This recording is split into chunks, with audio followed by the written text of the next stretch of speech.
Another Women's Rugby World Cup 25 Women's Rugby Pod coming at you. And we did manage to catch up with Alycia Washington, USA legend, over the weekend. So we wanted to catch up with her on what was quite simply the game of the tournament thus far. Alycia, bonjour, ça va? You're in France right now. Hey, I've decided to pop over because why not? And I think my heart needed a bit of a vacation after that game, as probably all of the United States needed. Watching that game had everything and more, and I'm still recovering, that's for sure. Yeah, no better way to recover the heart than ply it with cheese and wine and butter. No, I mean, I couldn't agree with Yeah. you more. Oh, I'm headed into a big roughing season, so I'm trying to be a little better than that, but definitely croissants for sure. Oh, good stuff. Look, take us into that stadium. Just what was the atmosphere like at York? I mean, all props to York for hosting an incredible event. The atmosphere was insane. I'm getting chills thinking about it, just thinking about how the Americans and the Aussies were trading cheers back and forth. Somehow I got tickets in the Aussie section, which was a lot. So a lot of oi oi ois and but countered by USA, USA. Yeah, it was absolutely incredible. The atmosphere was electric. I'm sure the players felt it on the field, and that really propelled them to get this tie, which we needed to stay alive in this World Cup.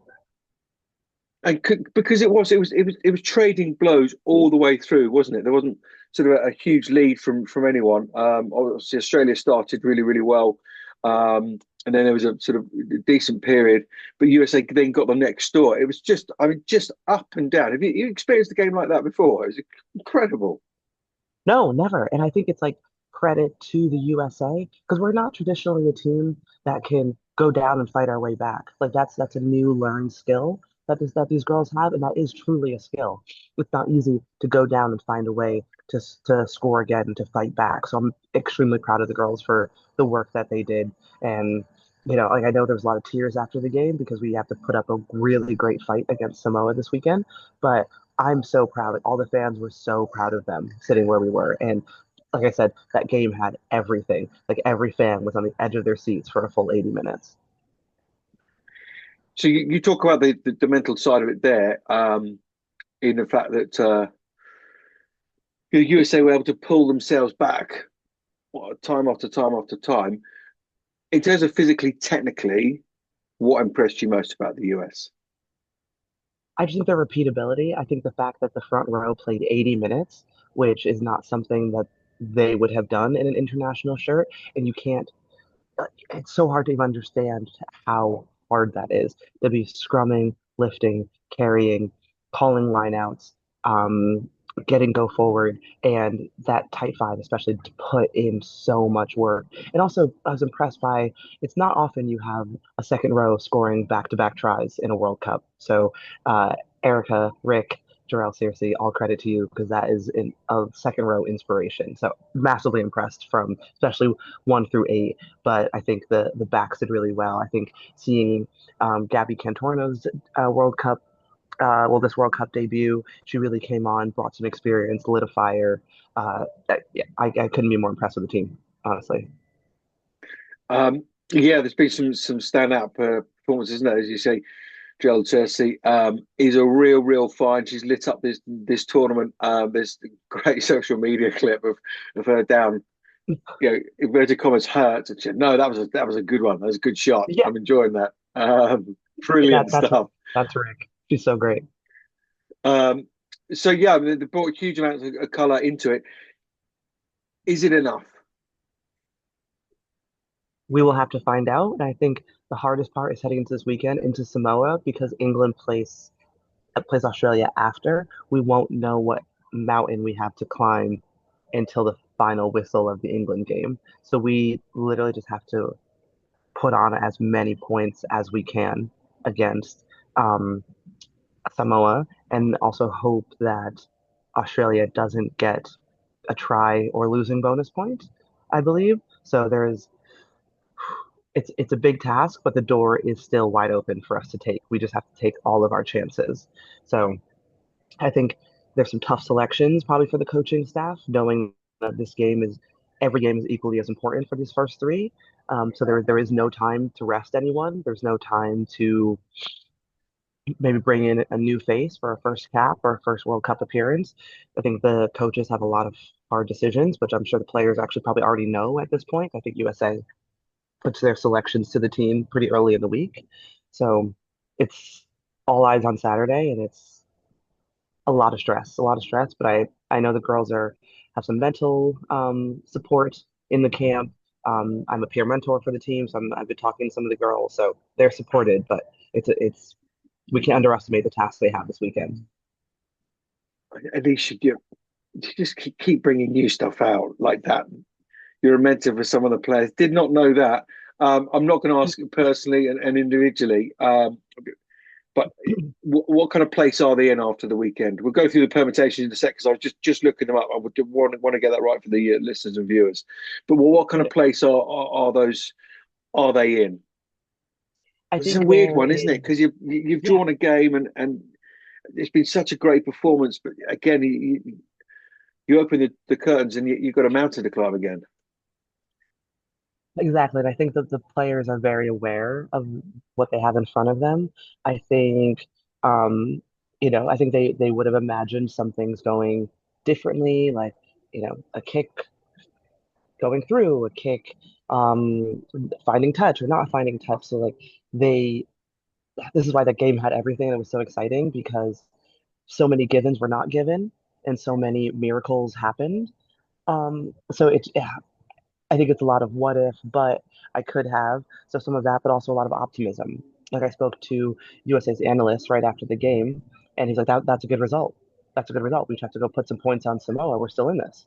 So there is optimism from the staff, and in the camp. The players would have obviously wanted to seal the deal into a quarterfinal, or not sealed it because they'll have to win against Samoa, but they would have maybe wanted to make a hill for themselves to climb, not a very large hill, but there's optimism, there's a bit of stress that comes along with the opportunity, but I think they have their heads on straight and they know what their job is. Yeah, it's a Welsh mountain, which are basically Yeah. hills. Yeah, Yes. there you go. I think they did a film about that once. Look, Yeah. here's the permutations. England are qualified. Um, USA must beat Samoa with a bonus point to have a chance of a quarterfinal. Australia need a bonus point to qualify for quarterfinals, regardless of what USA do. If Australia lose, I mean, best respects, but we think they will, right? And don't get a bonus point, and USA win with a bonus point. They finished with 8 points each. It will go down to points difference, first given draw. Currently, Australia 125 plus 73. The difference is 135 in Australia's favour, plus 73 to minus 62.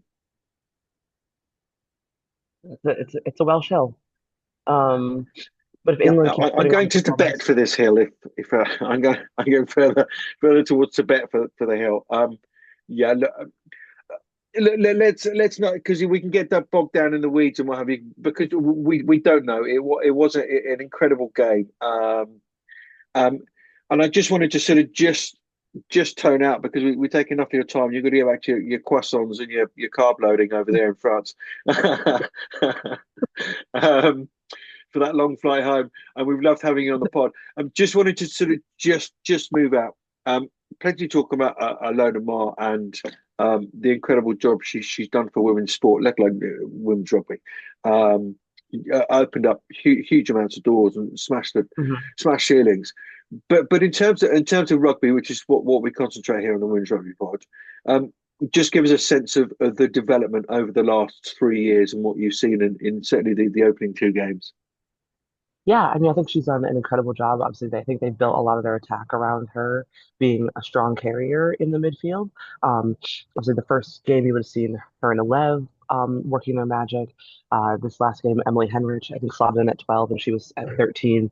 So, yeah, I think her development, like being at Bristol, being a part of the PWR, has really benefited the USA structure because she learned a lot. It's great coaching staff there, great teammates, and just great rugby minds there. So I think she would have learned a lot there, seen the differences between 15s and sevens. Um, But yeah, I think we need stronger, more ambitious ball carriers, and that's what Lowe is doing. I think she's doing a great job just showing back yourself, back yourself. You can find a gap, ask questions of the defense and see what they can do. Because I think as Americans, we can at times play a bit small, but I think this team right now is playing so big, and that's from Alona to Hope to Rick to Kate. Like so many of the players are playing so big, and I think they're really stringing it together to be a full team performance that we could see this weekend. Yeah, couldn't agree more. And of course, look, you and your new role in that sort of pathway, the future is very bright, isn't it? There's a World Cup one after next on the horizon as well. Only good things are coming out from from this World Cup and beyond. Could be a springboard if you like.